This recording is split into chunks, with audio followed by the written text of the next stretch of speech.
Hello दोस्तों, स्वागत है आपका अपने YouTube चैनल व्लॉग अलोन पर। तो चलिए शुरू करते हैं आज का वीडियो।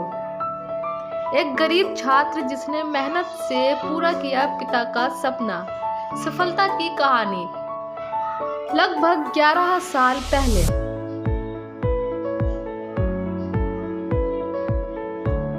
सोनू कुमार शर्मा की कहानी बताती है कि समय बदलते देर नहीं लगती।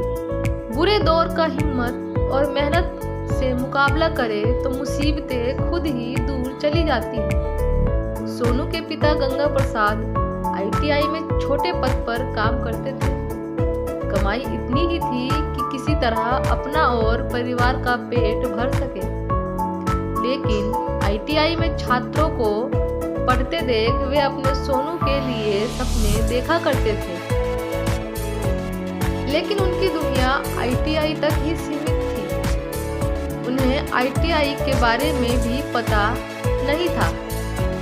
सोनू पढ़ने में होशियार था, लेकिन पटना के जिस सरकारी स्कूल में वह पढ़ता था, वहाँ शिक्षक रोज नहीं आते थे।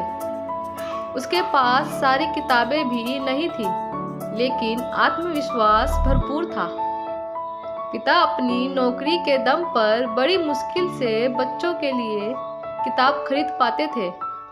उन्हें हर साल इसके लिए कर्ज लेना पड़ता था। ऊपर से भाइयों के साथ पारिवारिक कलह भी अशांति का एक बड़ा कारण था।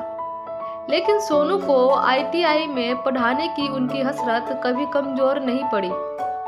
सोनू भी इन मुश्किलों से जूझते हुए किसी तरह पढ़ाई करता रहा। 8वीं 9वीं कक्षा में था, तब भी वह रात को देर तक जाकर पढ़ाई करता था।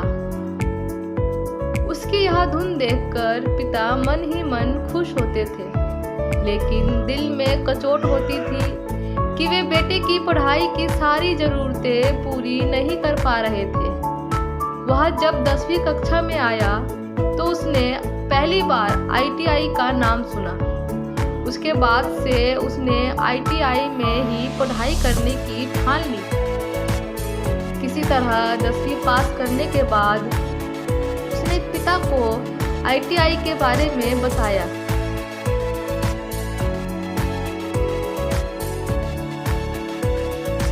तो उन्होंने पहली बार में ही मना कर दिया।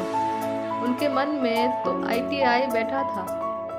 फिर ITI की तैयारी और पढ़ाई में होने वाले खर्च की भी उन्हें चिंता थी, लेकिन बेटे की जिद के आगे उन्हें घुटने टेकने पड़े। खर्च की व्यवस्था के लिए उन्होंने घर के कई सामान बेच दिए। इसी बीच सोनू को सुपर 30 के बारे में पता चला और एक दिन वह मेरे सामने था। बेहद शर्मीला और संकोची, लेकिन प्रतिभा से भरा हुआ। मैं पहली बार में ही उससे प्रभावित हुए बिना नहीं रह सका। क्लास में भी वह हर समय किताबों में ही उलझा रहता। उसकी एक खासियत दूसरे छात्रों से अलग थी। वह किसी सवाल को हल करने के पहले उसका कॉन्सेप्ट समझने की कोशिश करता। उसने तैयारी में कोई कसर नहीं छोड़ी थी। का बिका हुआ घर और परिवार की गरीबी उसे हर पल याद रहते। साल 2010 में IIT प्रवेश परीक्षा का रिजल्ट आया तो सोनू की खुशी का कोई ठिकाना नहीं था। उसे IIT खड़गपुर में प्रवेश मिल गया। पिता ने पूरे मोहल्ले में मिठाई बांटी और यह बताते हुए उनके बेटे का ITI में सिलेक्शन हो गया है। IMI के बारे में मेहनत कर तो अब वह पढ़ाई तैयारी में भिड़ गया। इधर कैंपस प्लेसमेंट में उसकी नौकरी रिलायंस कंपनी में लग गई। दूसरी ओर कैट परीक्षा में कामयाबी हासिल करने के बाद उसे IMI में भी प्रवेश मिल गया। लेकिन अब यह फैसला नहीं कर पा रहा है कि परिवार की माली हालत सुधारने के लिए उसे नौकरी ज्वाइन कर लेनी चाहिए या मैनेजमेंट की पढ़ाई पूरी करे। बेहतर भविष्य के लिए कोशिश करनी चाहिए। उसके पिता अब भी आईआईटी और आईएमआई के बीच का फ़र्क ज़्यादा नहीं समझते, लेकिन इसका गुमान उन्हें ज़रूर है कि उनका खराब समय अब खत्म होने वाला है। हालांकि सोनू का संघर्ष अभी खत्म नहीं हुआ है।